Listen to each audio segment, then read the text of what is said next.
નમસ્કાર મિત્રો, સ્વાગત છે અમારી યુટ્યુબ ચેનલ પર। મિત્રો ફરીવાર એક નવી યોજના વિશે વાત કરવામાં આવે તો મિત્રો સરકાર દ્વારા લેપટોપ સહાય યોજના 2024 માટે લાગુ કરવામાં આવે છે। મિત્રો સરકાર આપશે મિત્રો લેપટોપ ખરીદવા માટે 1,50,000 રૂપિયાની સહાય। સંપૂર્ણ મિત્રો વિગતવાર માહિતીની વાત કરીએ આગળ વિડીયોમાં। એના પહેલાં મિત્રો અમારી ચેનલ પર નવા હો તો ચેનલને સબસ્ક્રાઈબ કરી દેજો, કારણ કે મિત્રો આવનારી સરકારી ભરતી, સરકારી યોજના કે સરકારી ભરતીની નોટિફિકેશન સૌપ્રથમ તમારા મોબાઈલ દ્વારા જણાવવામાં આવશે। મિત્રો જોઈ લે લેપટોપ સહાય યોજનામાં અરજી કઈ રીતે કરવી। મિત્રો સંપૂર્ણ વિગતવાર માહિતી આગળ વિડીયોમાં। મિત્રો યોજનાનું નામ છે લેપટોપ અને કોમ્પ્યુટર સરકારી લોન સહાય। સહાય છે મિત્રો 1,50,000 રૂપિયાની। રાજ્ય છે તો મિત્રો ગુજરાત રાજ્ય માટે। લાભાર્થી છે મિત્રો ગુજરાત રાજ્યના અનુસૂચિત જનજાતિના લોકો। અરજીનો પ્રકાર છે મિત્રો ઓનલાઈન। તો મિત્રો લેપટોપ સહાય યોજનામાં કેટલા દસ્તાવેજો અપલોડ કરવા પડશે તો મિત્રો આધાર કાર્ડ, ઓળખ પુરાવો, રહેણાંક પુરાવો, પાન કાર્ડ, મતદાર આઈડી, જાતિ પ્રમાણપત્ર, ઉંમરનો પુરાવો, આવકનો પ્રમાણપત્ર એટલા ડોક્યુમેન્ટની જરૂર પડશે। મિત્રો લેપટોપ સહાય યોજનાના ઉદ્દેશ વિશે વાત કરવામાં આવે તો મિત્રો ગુજરાત સરકારે 1,50,000 રૂપિયાની લેપટોપ ખરીદવા માટે સ્કીમ શરૂ કરી છે।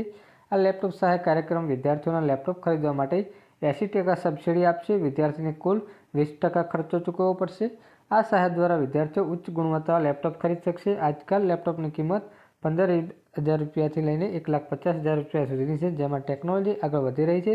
તમે પણ મોબાઈલ ફોન અથવા લેપટોપની માંગ પણ વધી રહી છે। આ લેપટોપ સહાય યોજનામાં ગુજરાતના SC વર્ગના વિદ્યાર્થીઓ માત્ર માન્ય છે। આવકની જાતિની સભ્યતા પુરાવા કરતા સર્ટિફિકેટની જરૂર છે। વિદ્યાર્થીઓ માટે યોગ્ય ઉંમર 18 થી 30 વર્ષ। વિદ્યાર્થીઓ માટે ન્યૂનતમ શૈક્ષણિક યોગ્યતાની જરૂર મિત્રો 12મું પાસ। આવક કે કોઈપણ કુટુંબના સભ્ય સરકારી કાર્યક્રમમાં નોકરી કરતો ન હોવો જોઈએ। આવકનો વાર્ષિક કુટુંબ આવકનો મહત્તમ મર્યાદા રૂપિયા 1,20,000 હોવી જોઈએ, અને જે લોકો શહેરી ઇલાકામાં વસે છે તેમને આવક રૂપિયા 1,50,000ની પાર કરતી જોઈએ। મિત્રો લેપટોપ સહાય યોજના હેઠળ સહાયની રકમની ચૂકવણી વિશે વાત કરવામાં આવે તો મિત્રો આદિજાતિ વિકાસ અનુસૂચિત જનજાતિના લોકો માટે મુખ્ય યોજના પ્રદાન કરે છે। આ યોજના હેઠળ કોમ્પ્યુટર અથવા લેપટોપ ખરીદવા માટે કુલ 1,50,000 રૂપિયાની લોન આપવામાં આવશે। લાભાર્થીનું વિતરણ લોનની રકમ 10% ચૂકવવામાં રહેશે। અરજદારે વ્યાજ સહિત 20,000 ત્રિમાસિક હપ્તા મેળવવાની લોન ચૂકવણી કરવાની રહેશે।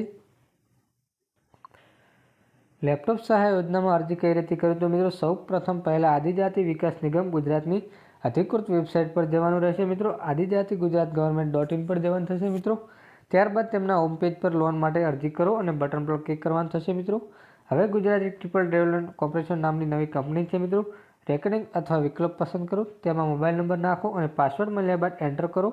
તમને એક નવો લોગિન આઈડી અને પાસવર્ડ મળશે। હવે નવા પેજ પર લોગિન કરવાનું, તમારું નવી લોગિન આઈડી અને પાસવર્ડ દાખલ કરવાનું થશે। મિત્રો આવી રીતે તમારું સંપૂર્ણપણે લેપટોપ સહાય યોજનામાં અરજી થઈ શકશે। મિત્રો આવી કોઈ પણ મિત્રો માહિતીની અપડેટ જોતી હોય તો મિત્રો ચેનલ પર નવા હો તો ચેનલને સબસ્ક્રાઈબ કરી દેજો, અને મિત્રો જો વિડીયો ગમ્યો હોય તો વિડીયોને લાઈક કરી દેજો। જય હિન્દ, જય ભારત।